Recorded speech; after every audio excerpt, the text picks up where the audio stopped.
नमस्कार दर्शक बंधु ओडिया टिप्स आजलक्ष्मी को आपण मानक बहुत सारा स्वागत। मुझे आपण मानक नहीं आसी बहुत सुंदर रेसिपीटी हूँ आंब पोलाव। आसतु आंब पोलाव बनाइए कौन कौन आवश्यक परिमाण प्रथम जाना।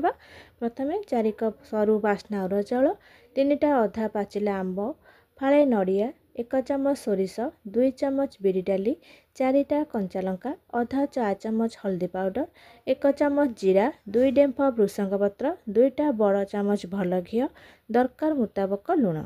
यदि आपण मैंने मो चैनल नुआ आसते प्लीज चैनल को लाइक करेंगे, शेयर करेंगे, सब्सक्राइब करने को आदौ भूलें। पाखे थी बेल आइकन को प्रेस करेंगे जहाँद्वारा मो वीडियो प्रथम नोटिफिकेशन आपण मैंने पाइपर। एवं आम जाना तार प्रणाली संपर्क में। प्रथमे चाउल 4 कप को भल भाव में धोई 8 कप पानी रे लुण हलदी दे चुली रे बसाओ। से पानी रे चाउल सीझी भात हो गले भात ओह्लाई रख। आंब चोपा छड़ाई ताकू कोरी रखिब। नड़िया को कोरी कंचा लंका और जीरा सह बाटी रखिब।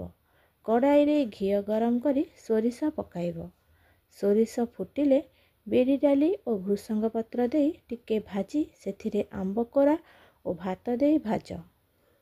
टिके समय परे बटा नड़िया कोरा दे गोलाओ और टिके समय परे ओह्लाई रख।